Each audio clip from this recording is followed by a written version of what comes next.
What's going on? So, Reggie Jackson has agreed to a buyout agreement with the Detroit Pistons, but he fully intends to sign with the Los Angeles Clippers. Damn, an already deep Clippers team just got even more deeper.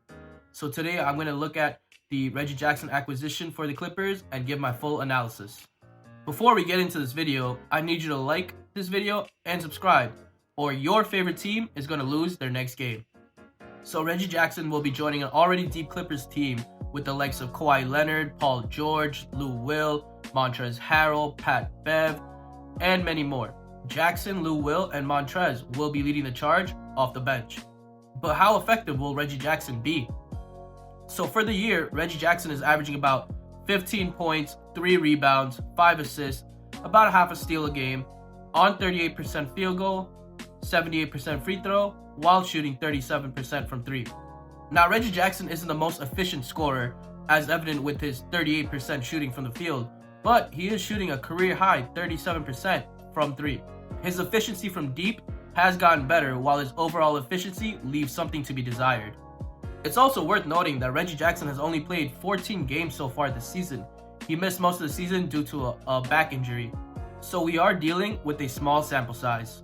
Along with this, Reggie Jackson's numbers may have been a little bit inflated due to major injuries to other key players on the Detroit Pistons, like Blake Griffin, Luke Kennard, Derrick Rose also missed some time, McCulloch missed some time, and the eventual trade of Andre Drummond. As the number one option, Jackson may struggle a lot with efficiency and overall performance. But on a stacked Clippers team, Reggie Jackson wouldn't even be considered a top 5, maybe even not a top 6 option. With the starting lineup of the Clippers locked in with Patrick Beverley, Paul George, Kawhi Leonard, Marcus Morris, and Ivica Zubac, with Lou Will, Montrezl Harrell coming off the bench, Reggie Jackson would be the 8th man off the bench. Now, I'm not quite sold on the acquisition of Reggie Jackson. Reggie has always needed the ball in his hands to be a good player, and unfortunately, he has never really been able to play off ball as much as we would like. Think back to the time when Reggie Jackson was on the Oklahoma City Thunder and him and Russell Westbrook were paired together. Russell Westbrook missed most of the season due to an injury, and Reggie Jackson played amazing until Westbrook eventually came back and Reggie Jackson's numbers took a huge hit. And this eventually led to the trade of Reggie Jackson to the Detroit Pistons. With the starters, Paul George and Kawhi dominate most of the touches, and off the bench, Lou Will and Montrezl Harrell dominate most of the touches. When Kawhi and Paul George are not on the floor, Lou Will and Montrezl Harrell have a lot of usage rate as well. Now, if you throw Reggie Jackson in the mix, he's going to need the ball in his hands a little bit as well. Personally, I love how Lou Will runs the second unit, scoring and creating for others. And I'm not so sure that Reggie Jackson and Lou Will can really coincide well next to each other. However, Reggie Jackson will still provide a nice spark off the bench. His scoring numbers on the Clippers should decrease drastically. However, his overall efficiency should also increase drastically. On the Clippers, Reggie Jackson will be the 5th or 6th option.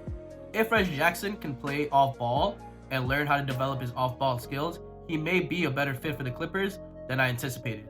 Initially, Reggie Jackson may be in line for a lot of touches, with Paul George being injured due to re-aggravating his hamstring for what feels like the millionth time this season. But once Paul George comes back and settles back into the starting lineup, a lot of shots will be going his way. My biggest issue with the Reggie Jackson acquisition isn't even Reggie Jackson himself, but however, Landry Shamet. What happens to Landry Shamet while Reggie Jackson is there? Shamet is averaging 10 points on 41% shooting from the 3-point line, and with Reggie Jackson there, he's going to be stuck as the 9th or 10th man in the rotation with not a lot of minutes headed his way. He may even find himself out of the rotation. He's going to see his opportunities and minutes dwindle away. So that's all for this video. I gave my full insight and analysis on the Reggie Jackson acquisition for the Clippers. Now, the Clippers don't really need much scoring off the bench because Lou Will and Montrezl Harrell are there, but it never hurts having a little bit more now with Reggie Jackson also there. Also gives them another good ball handler and playmaker to handle things whenever Paul George, Lou Will, and Kawhi Leonard are not there.